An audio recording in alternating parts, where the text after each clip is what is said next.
My name is Stephen Yates, and I'm the Group Sales Manager here at the Fraser Museum. And do I have a special guest today for the March episode of Sippin with Stephen? As most of you all probably are aware of, March is National Women History Month.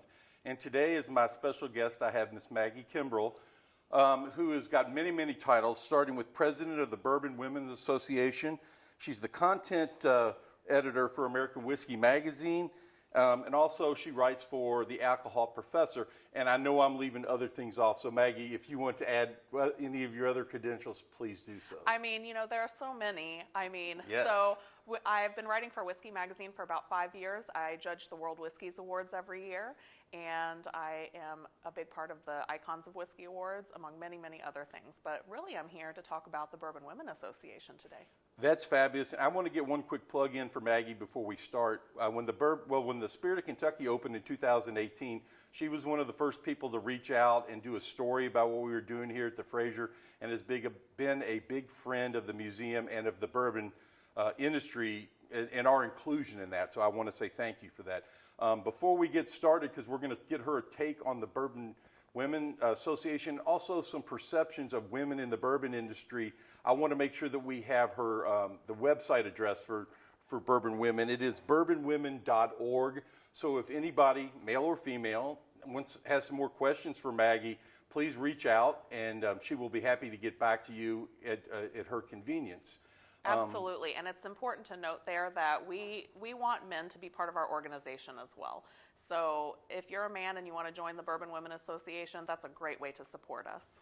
Terrific. I will say, too, before we get started, that one of the things that we do here at Sippin' with Stephen is we make a cocktail that involves bourbon, ideally something that is not complicated, that doesn't have a whole lot of ingredients, that a lot of my viewers, Maggie, can make without having to make a large investment or numerous trips to the store to get the supporting ingredients. So we will be doing a traditional whiskey sour that I've got some that I need to tell people about, because I wasn't aware of one of the ingredients, and we will talk about that in a bit.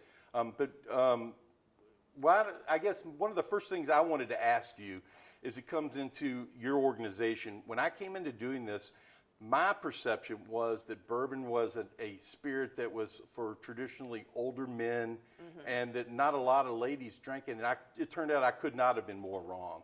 Could you elaborate on, Absolutely, like, your organization, what you all do to promote the industry, what you do for events and for social gatherings, even during the COVID type of stuff? Yeah, absolutely. So that's a really great question, Stephen. You know, there has been that perception over time that bourbon is a men's drink, or, you know, a blue collar drink even. And, you know, while the blue collar piece of that was maybe very true for a long time, women have always been involved in the bourbon industry, as well as been consumers of the bourbon industry.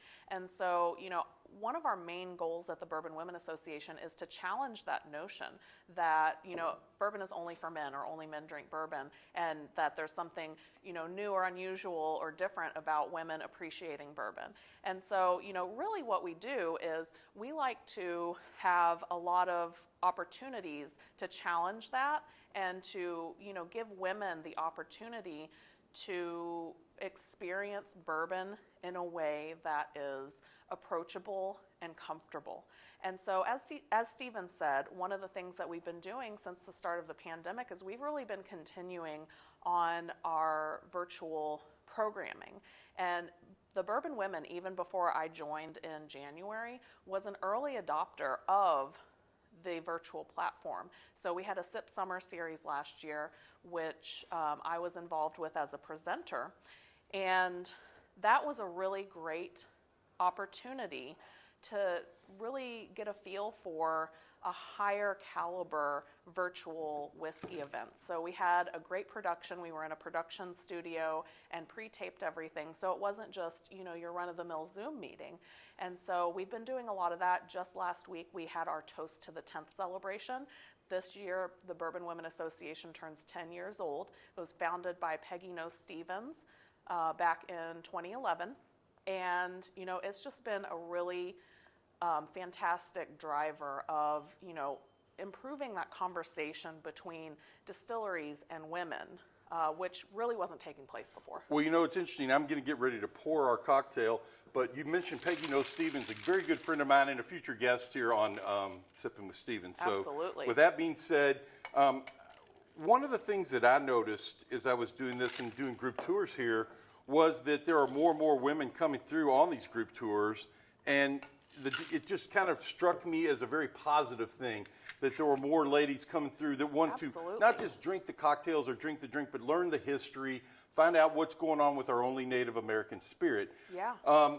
Quickly on this drink, Maggie gave me the recipe. We're using Wild Turkey 101, we're using some limeade, and we're using some egg whites. I was not aware that egg whites were part of the original recipe of the whiskey sour. Tell a quick story. It was something my parents used when they would have a card parties, and there were these whiskey mixes that they would add whiskey to and ice and put it in a blender, and that was my frame of reference. And you told me on a phone call that that's why a lot of people maybe that's not their favorite drink. So there are a lot of people who associate whiskey sours with that neon green stuff that you get on the shelf in the liquor store. Yes. And that's not good stuff. And so, like he said, the mixes that you put in the blender and that neon green mixer that you get in the store, that was kind of what gave whiskey sours a bad name. Now, making a whiskey sour is actually really simple. It's easy to do at home. You really only need a few ingredients. I like to do fresh squeezed citrus juice, so I use lime juice in mine because I like that flavor a little bit better. But traditionally, you use either lemon juice or a combination of lemon and lime juice. But a really easy cheater version of that is to use simply lime or simply lemonade. Those are really great because you don't have to do the additional step of making that simple syrup.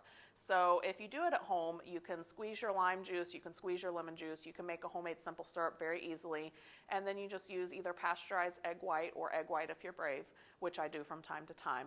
And you mix, what you want to do is you want to put your whiskey and your juice and your syrup and your egg white in that shaker. Give it a dry shake. That means no ice. Which we've done. Which I you did. pre-dry shook, if that's the right tense, and then I shook it. Then I added the ice and I shook it up, and Yep. I have something for us to taste. So you can finish that up, and if you would be so kind, you can taste my concoction. Okay, We'll we're going to do- grade Stephen's work here next. We'll do a toast, I should say, to the Bourbon Women Association. Okay. And to my good friend Maggie Kimberl. So Okay, great. That sounds awesome. Cheers. to the ladies in March. Okay, that's actually really good. Stephen did a nice job of this. Ah, that's tasty. That's Yeah. my tagline. I'm sorry. I love it. But I I love love it. you. You know what? That endorsement means more than you'll ever know because she does not blow smoke. My friendly don't, folks no. behind the camera. She tells it straight, and that's why we love her. That's why the bourbon industry loves her. I want to thank you for coming and taking time out of your day to be part of Absolutely. Sippin' with Stephen. So thank you. You're welcome back anytime. Thank and you. thank you for all you do for the bourbon industry. Absolutely. It's my pleasure. Thanks for having me. It is my pleasure. I think I'll finish this.